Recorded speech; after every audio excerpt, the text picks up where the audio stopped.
Greetings from Studio 116. This is Maggie Antone with Tower News Network, reporting all the latest news here at Villa and around the world. Terrorism is unfortunately still a threat in many areas of the world. Here's Charlotte Amis with a report on recent attacks and current events that affect all of our lives. After a setback to repeal and replace the Affordable Care Act, President Trump said it was time to move on to tax reform. However, Paul Ryan and fellow GOP members are not ready to give up the fight just yet. They met on March 27th to come up with a game plan to move forward with this health care reform. The Speaker of the House says that he cannot give the people a timeline because they want to get it just right. Other Republican Congress members are hopeful that their future bill will be passed. In other news, just as we think the terrorism tragedies are coming to an end, 2 attacks happened in Paris and London. A gunman, Saeed Ben Belgacem, opened fire in the Orly Paris airport saying, "I am here to die in the name of Allah. There will be deaths." However, his father blamed his son's actions not on Islam but on alcohol and drugs. An autopsy report confirmed that there were traces of alcohol, marijuana, and cocaine in his body. No matter what his reasons might have been, Belgacem created a panic by shooting a police officer, then storming to Orly and attacking another officer. Thankfully, no one was killed in this attack, except the attacker. Unfortunately, this was not the case in London. Khalid Massoud drove a vehicle through Westminster Bridge, crushing pedestrians and then stabbing a police officer. Massoud has a previous criminal history, but no terrorism conviction. 5 people were killed and about 40 were wounded. After this attack, ISIS claimed responsibility. Thanks, Charlotte. On a brighter and more cheerful note, here's Alexa O'Daniel with a complete update on March Madness. As the month of March comes to a close, millions around the country watch nearly 70 Division I basketball teams battle for the title of 2017 National Champion during the March Madness games. For those who don't know, March Madness is the NCAA collegiate level basketball games that occur throughout the month of March. Major schools that we may all know that participated from the Midwest are Kansas, Oregon, Purdue, Michigan. From the South is UNC, Kentucky, UCLA, and Butler. The West we have Gonzaga, West Virginia, Xavier, and Arizona. And finally from the East, Florida, South Carolina, Baylor, and Wisconsin. The games that took place for the 2017 Final Four on April 1st were the Oregon Ducks versus North Carolina Tar Heels and Gonzaga Bulldogs versus South Carolina Gamecocks. The games concluded on Monday, April 3rd, as the Tar Heels went head-to-head with Bulldogs for the national championship in Phoenix. The game was nearly tied in the first half, with Gonzaga at 35 points and UNC at 32. Luckily, I had my money on UNC this year and was able to watch as they made a comeback. The final score of the game was 71-65, with North Carolina coming out on top.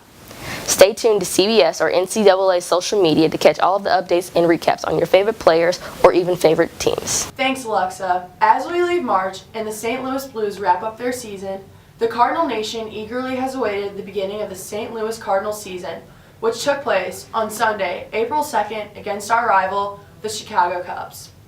This is the first time since 2011 the Cards have started their season at Busch Stadium, which resulted in a 4-3 win in the 9th inning. As the season continues, look out for the rally squirrel and cheer on our Cardinals to the World Series. Easter is arriving later than usual this year. Every child looks forward to the coming of the Easter Bunny and his basket filled with candy and chocolate treats. Now, Margot Wolfner will enlighten us with the real facts on many Easter traditions. Many people often question where the Easter Bunny came from. According to some sources, the Easter Bunny first arrived in America in the 1700s with the German immigrants who settled in Pennsylvania. They brought over their tradition of the egg-laying rabbit called Osterhase or Osterhase. Their children made nests in which these creatures could lay their colored eggs. Eventually, the custom spread across the U.S., and the floppy-eared rabbit's Easter morning's deliveries expanded to include chocolate and other types of candy and gifts, while decorated baskets replaced nests. Additionally, children often left out carrots for the bunny in case he got hungry from all of his hopping. Easter is the Christian celebration of the resurrection of Jesus, but the seasonal chocolate eggs and the bunny who delivers them are nowhere to be found in Scripture. Bunnies aren't the animal traditionally associated with Easter in every country. Some identify the holiday with other types of animals like foxes or cuckoo birds. Eggs are also representative of new life, and it's believed that decorating eggs for Easter dates back to the 13th century. Hundreds of years ago, churches had their congregations abstain from eggs during Lent, allowing them to be consumed again on Easter. According to History.com, in the 19th century, the Russian high society started exchanging decorated eggs, even jewel-encrusted eggs, on Easter. Despite all this history, Easter remains a fun holiday that is fondly celebrated by children and adults alike. No spring at Villa is complete without the two formal events, the father-daughter dance and prom. Veteran reporter Francesca Wilhelm now gives us an exciting and thrilling update on these two much anticipated events. With the season of spring now in full swing, so are Villa girls in their formal dances. The much-awaited father-daughter dance as well as prom are quickly approaching in April. Father-daughter is on April 1st this year at the Ritz-Carlton in Clayton, the same location as previous years. The night will be filled with dinner, dancing, and fun. Every Villa girl enjoys spending an evening with their dad in this unique formal setting, not to mention getting a new dress and their hair and makeup done. Since the 1960s, this has been a much anticipated spring tradition at VDOH. Dresses for the father-daughter dance are floor length for the seniors and more traditional for the rest of the girls. However, the next formal event, the annual prom, will give the juniors and seniors a chance to express themselves with their own high fashion choices.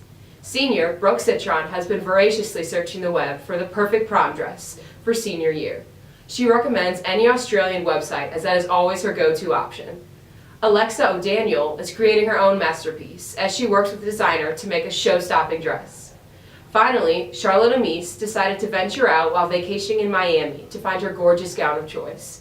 I can't wait to see how beautiful everyone looks on this much-awaited night, April 22nd, as well as at father-daughter. Now back to Maggie. Thanks, Fran. Lasting memories will truly be made at both dances. This is Maggie Antone signing off from Studio 116, the home base of Tower News Network.